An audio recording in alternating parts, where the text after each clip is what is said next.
Hello and welcome to the Enterprise Talk Conversation Series, a peer knowledge resource by the CXOs for the CXOs. Now to our host, Kanika Goswami. Hi and welcome to our podcast on stage with Enterprise Thought Leaders. Today we have as our guest Mike Richter. He is the agency lead at Kingscom, which is a one-stop business first full-service creative marketing agency. It is interesting that we have Mike with us today because we usually speak to chief marketing officers of organizations for our publication TCMO. But we've invited Mike specially so he can share the other side of the story. You know, what marketing professionals do in the agencies that we hire as experts for organizations to up their marketing game. So, hi Mike, it's great to have you here today. Hi Kanika, thanks for having me. It's a pleasure. So Mike has 20 plus years of global experience in building brands. He's an interesting career journey which spans brand management, B2C and B2B marketing, both in creative digital agencies and corporate brands across Europe, Asia, and the United States of America. We have him here to take a peek into the world of media deliverables and how marketing has to be handled in the digital, highly competitive yet global business world. So, Mike, would you like to add something about Kingscom worldwide or about yourself that I may have missed? Well, I feel a bit old when I hear you. Thanks for the introduction. 20 years more of experience. Feel a bit old when I hear that. But yeah, nevertheless, thanks for the intro. And I'm very happy that I've joined Kingscom as an agency lead. As you rightfully said, we are a business first full service creative marketing agency. I think let me share a bit about Kingscom first. We are all about tangible results for our clients. We are channel agnostic. We would like to champion the power of creativity, and we are extremely passionate about what we do.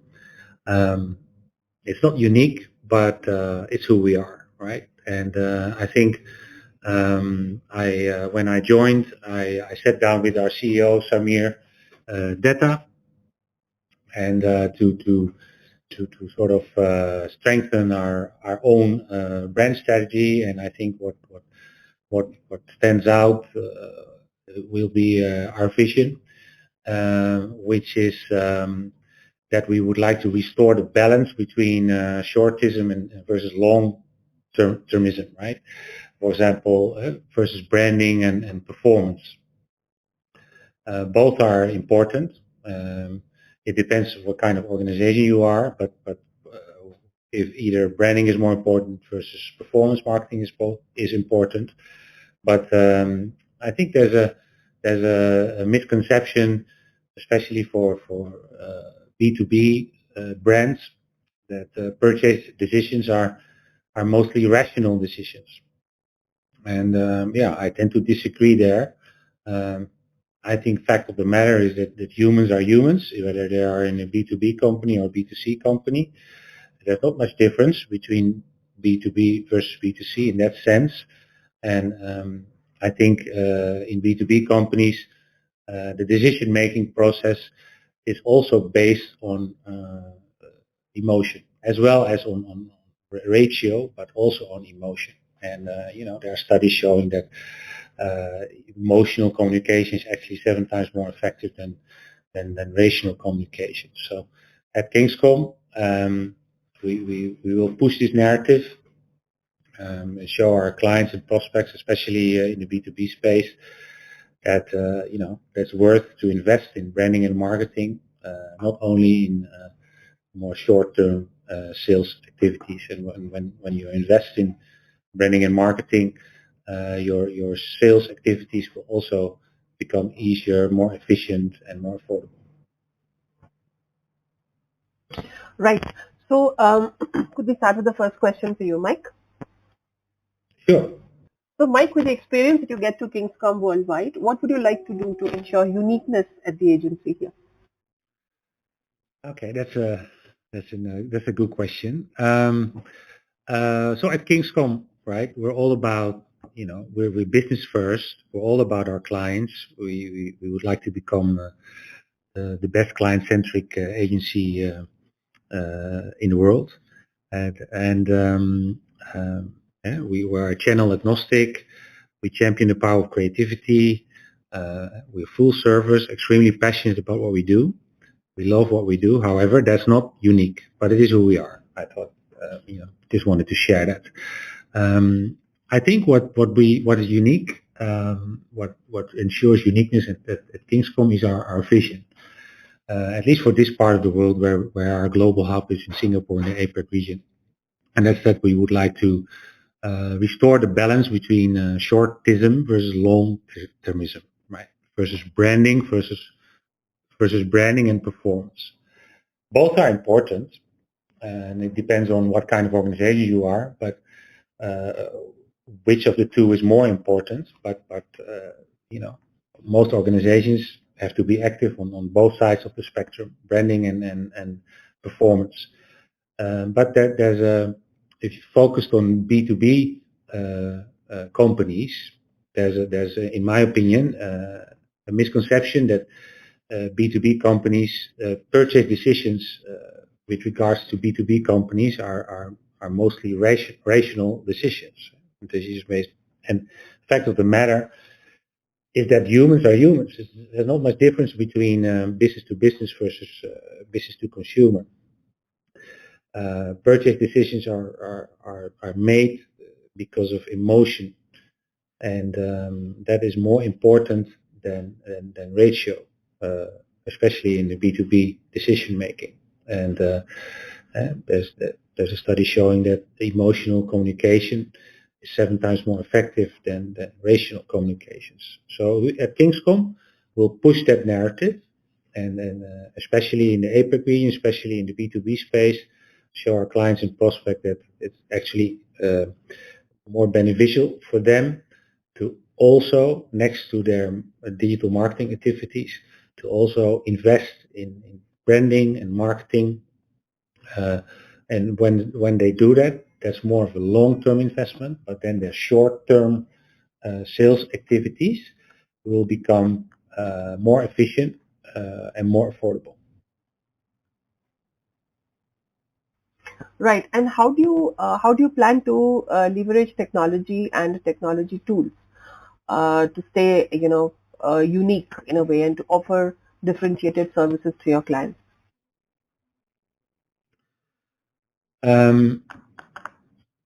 Well, that's a good question.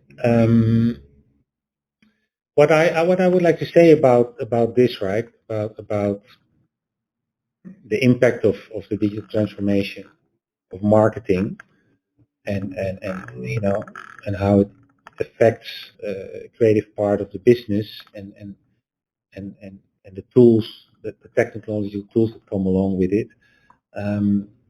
What I would like to say about that is, I think it's good to share some context first. And prior to the digital transformation, prior to all the tools we have now, companies were all doing kind of the same thing. They all needed branding, marketing, they all needed campaigns, and they were all fighting to build the top of mind position with their target group. Then, due to technological developments, brands such as Google, Amazon, Tesla, Slack, DocuSign came to the surface. They were radically different. They were disruptive in their offering and in their business model. So their creativity was more put into their product, their business model, their experience, and not so much in their branding and marketing. And this effect of digital transformation in general, combined with the new digital tools which are currently available via Google, via the Facebook or Instagram, for example, that had an effect on creativity. With regards to then I talk about creativity in branding and marketing. But nowadays, when there are only a few companies who started disruptive and who can stay disruptive, but most of the companies have competition now. And because of that, take Zoom, for example, they grew rapidly during the pandemic. Mostly because their product had sort of a viral effect because of the strength of their product, basically, and their offering. But post-pandemic, there are more players who offer the same thing. So now they also have to invest in branding and marketing. Because of that, creativity is more valued now, I would say, than it was before, than it was, like, say, the past 10 years. And I'm not the only person who thinks that, because there's a Gartner survey which states that brand building is now top priority for marketeers, and that was not the case 2 years ago. 2 years ago, it was more focused on digital marketing, on these tools you mentioned in your question. I'm not saying those tools are not important anymore, but they are, and they should be used in full effect. But I would like to make a point as an answer to your question that brand building and marketing is more important now than it was. Right. And there are tremendous pressures on all marketers today with, changing business environments and also changing technological landscapes. So what do you feel should be the single most important point on the agenda of every creative agency lead to stay afloat and, even succeed to beat competition? You have to be curious, I think, naturally curious, and when you are, then you're constantly open to new things. I think that is, I think that's crucial. In branding and in marketing, it's so dynamic. And take, for example, the current developments in Web3, or how the rise of these technology companies, Google, TikTok, which all of a sudden is a major player worldwide, right? In America, TikTok is even bigger than YouTube, for example, all in a short amount of time. So as a marketeer, as an agency lead, you need to be willing to embrace these new developments, right? And all these, for example, the power of AI in WhatsApp marketing at the moment, for example, right? That there are tools which are really affordable, which will increase your ROI for online or Shopify retailers, for example. So many new developments in our space, and as an agency lead, I think it's your job to yes, service your clients and make sure your clients are happy, but also to inspire your clients, and especially with regards to all these new developments. If you're not curious, and if you don't have the willingness to always learn, to never stop learning, then you fall behind. And I think that is what is the single most important thing. Be curious, never stop learning, and be passionate about what you do. Right. So when we were talking about the uniqueness of Kingscom worldwide, there was a question I wanted to ask you. How do you think the rapid digital transformation of marketing impacts the creative part of any agency, of the entire marketing agency business itself? Do you see any major changes happening because of the digital transformation across sectors today, or limited amount of impact? I think the new normal. If you look at social media, for example, the technological developments and the tools which these social media channels give you to operate, it's constantly evolving, right? For example, Instagram now all of a sudden is pushing Reels, right? And that's because TikTok has been so extremely successful as a video platform. So Instagram is copying that, right? And as an example, like we have a client where we handle their social media, and again, this is also related to my previous answer. Never, always, embrace the new developments. When something is changing with regards to Reels, with regards to technology developments in these social media channels, we have to stay in the know.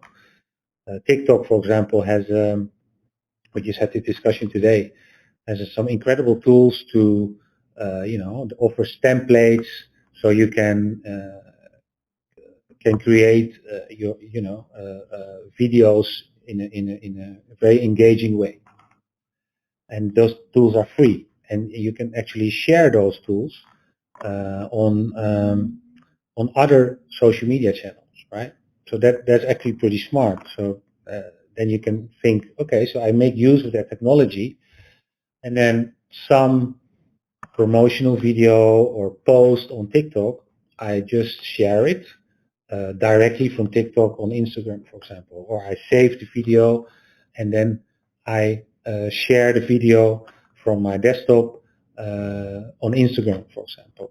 But then, because of the AI of Instagram immediately recognizes that, hey, this is a video which was created by TikTok, so we will not push this video. So then, your reach is more limited because it's a TikTok video. So this is an example of, the current space, the current digital space, where you have to, stay afloat on a weekly basis, and that you can think of creative ways to create amazing content. But yeah, you should always have the technical resources in mind and follow the changes. So I wouldn't say it's limited. I think it's the creativity, and because of the tech tools, you can do a lot, and you can do even more when AR. You have AR, you have VR, right? You have Web3 with amazing possibilities. But but sometimes it's also limited, as I just described. Correct. When you were introducing the agency, Mike, you mentioned that you were inclusive in various ways. So, having an inclusive perspective towards any project, would it mean that, or you are an inclusive agency of inclusiveness only in terms of gender, or across thought processes, new ideas, out of the box ideas, new generation ideas? Do you embrace all of them, or are you a little more traditional in your approach when it comes to creative context of inclusivity? I don't more progressive, I would say, and less traditional. So it's I think it's incredibly important to my personal mantra is inclusivity is how it works. I truly believe that it's not only the right thing to do from a moral perspective, and there's a lot going on in the world, obviously. So that is important, but an inclusive perspective is by definition a better perspective. There are McKinsey did a study on it that inclusive companies, for example, have a higher ROI than non-exclusive companies. And so in order to get this inclusive perspective, right, yes, then you need to, also in your thought process, you need to look at it from all angles, right? So in the thought process, you need to have men, women, different age groups, different race, in order to come up with the best solution.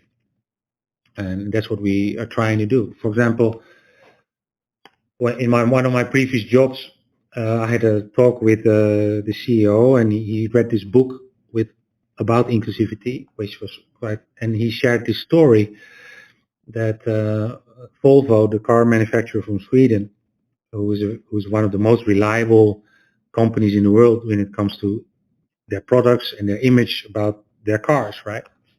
They're super reliable. Apparently, when they produced their airbags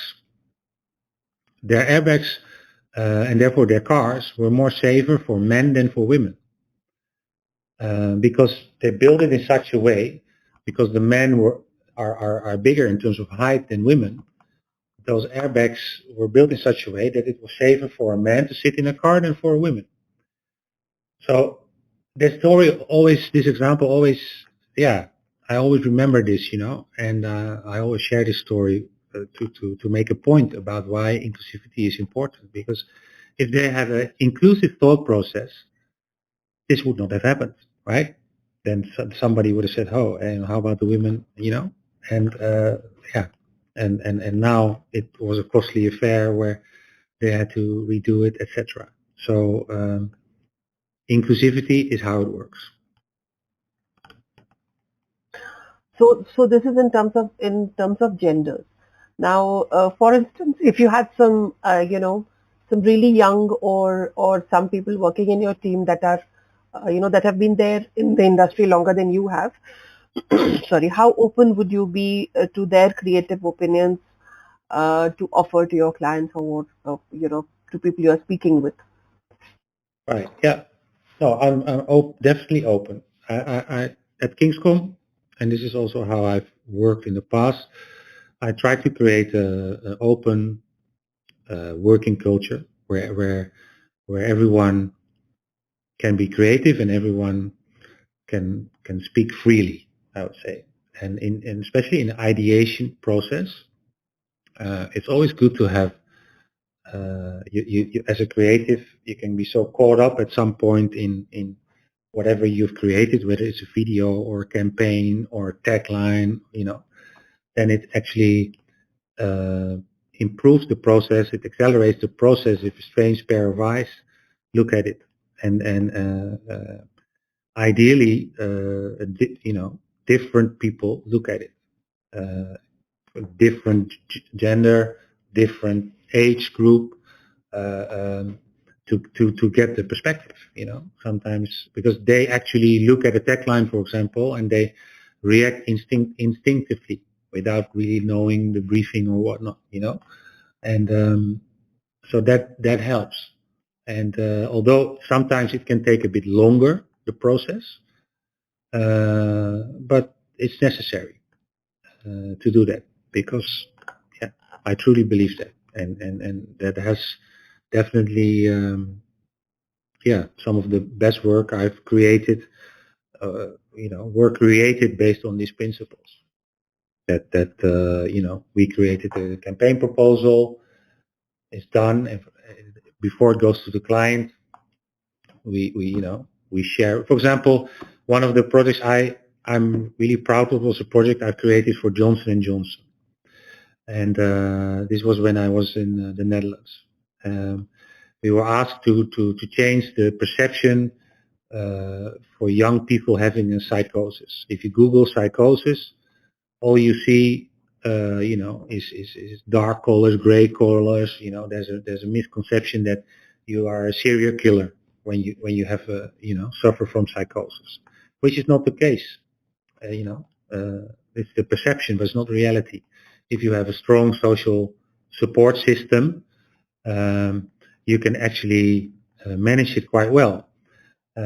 So we created this campaign. We had this idea. We used, but my point is before we launched the campaign, right? We talked with patients. We talked with professors. We talked with, obviously, with the client, right? So with all stakeholders, and we made sure before we launched the campaign, all stakeholders were behind this idea, right? Because it was not only about growing business, it was also about creating an impact and really changing the perception, really changing life for the better. And this could have only worked if we have the support of all the stakeholders. And so we involved them in the creative process. We went there and we sat down with patients and said, this is our idea, but what do you think? What is your input? And we used their input, and so in that sense it was very inclusive. And when we launched it, everybody embraced it. And yeah, we at the end of it, we did it in the Netherlands, then we did it in Belgium, and ministers were tweeting about the campaign, and we won a global award at Johnson & Johnson for the most innovative campaign that year. So yeah, it's I think a great example of that inclusivity works. Yeah, that's great to know, Mike. And with that, I think we have to thank you for the time that you've spared for us today. And I also have to thank you for the extremely interesting insights that you've shared with us in this podcast. Thank you so much, Mike. It was great to have Thanks, you on. Kanika, for having me. It was a pleasure, and yeah, look forward to seeing it online. Likewise. Thank you so much, Mike.